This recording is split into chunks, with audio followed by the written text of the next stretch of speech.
I keep sinning and I cannot stop. This is a phrase that runs in the minds of many of us, if not all of us. And this is something that bothers the conscience and the minds and the soul and the hearts of many of us, if not all of us.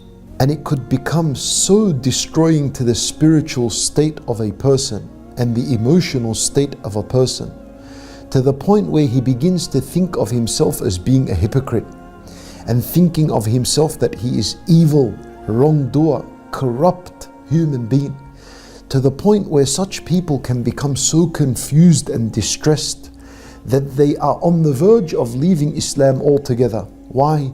Because they weren't able to deal with this emotional stress that they are experiencing, the fact that they continuously sin and they cannot stop.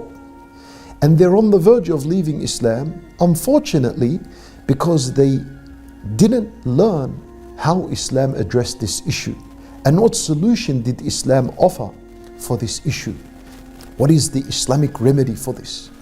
What is the spiritual remedy for this?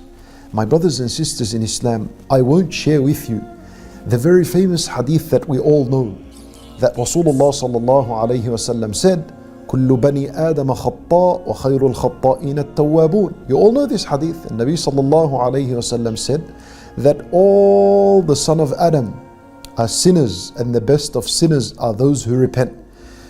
You know this hadith. I want to share with you something else. Why? Because this hadith that I just shared, that you know about, it's speaking about Bani Adam, human beings in general, all of us.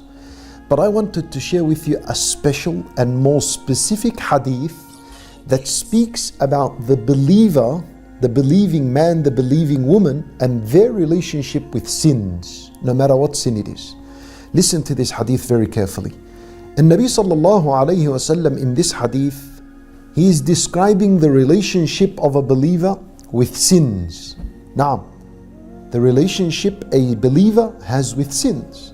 So he said in this blessed hadith, there is not a single believing slave of Allah except that he commits a sin, except that he has a relationship with a sin, whether minor or major.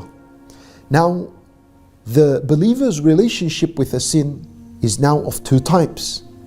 One situation is that he commits this sin and he commits it rarely. So he's not persistent and consistent upon it. So he commits the sin now, and after a few months he commits it again. After 6 months he commits it again.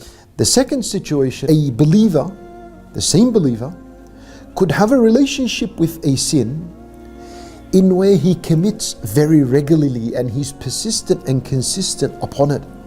And he does not separate and stop himself from this sin until he himself is separated from this worldly life. In other words, until he dies. Yani like a person who shaves his beard. He runs the blade on that which Allah Azza wa Jal made it haram to run upon. And he does this very regularly. He shaves his beard every 2-3 days. Or perhaps like the sister who walks out of her house regularly every day without adhering to the proper Islamic dress code. Not only we're speaking about the scarf, لأن the Islamic hijab is beyond a headscarf.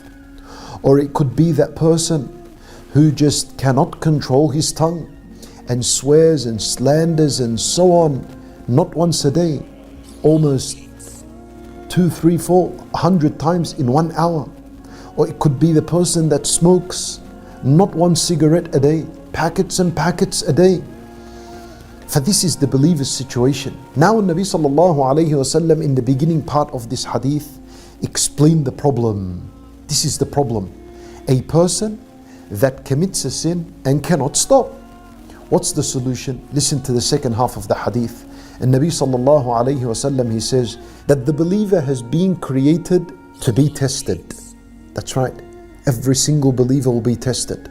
And Allah subhanahu wa ta'ala tests us in many ways. He tests us through calamities, and there are many forms. He tests us through trials, through fitan. He tests us with sins and so on. But a quality of the believer also, that Allah Azza wa Jal gave him the ability to do so, he's a repenter. Tawwaban suggests that he frequently repents. So just as he frequently makes a sin, commits the sin, he's also frequent and updated in his tawbah. Nasiya, one of his qualities is nasiya, that he forgets.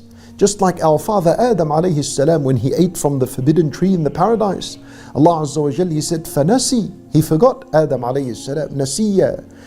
إِذَا ذُكِّرَ ذَكَرَ, whenever he is reminded, he quickly remembers. Whenever the believer is reminded of the horrible nature of sins, whenever he's reminded to fear Allah Azza wa Jal, whenever he's reminded of the punishment of Allah Azza wa Jal, dhakar, he quickly acts upon this reminder and he quickly gets up and he performs the tawbah to Allah subhanahu wa ta'ala. In other words, my brothers and sisters in Islam, the problem is I keep sinning, I cannot stop. The solution is this is the cycle you're supposed to follow.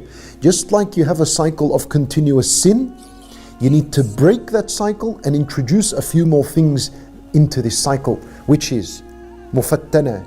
You commit this sin, tawwaban. You make a tawbah immediately after the sin. Nasiya. You'll forget. That's the nature of Bani Adam. You'll make your tawbah and then you'll forget about your tawbah. إِذَا ذُكِّرْ, whenever he's reminded, you're reminded and you make a tawbah again, you fall into the sin and so on. This is the cycle that you're supposed to have. And if a person is upon this cycle, in where every time he commits the sin, he makes a tawbah to Allah subhanahu wa ta'ala, then bi'idhnillah, such people are upon goodness. Such people are upon goodness. You're not a hypocrite. You're not an evil person.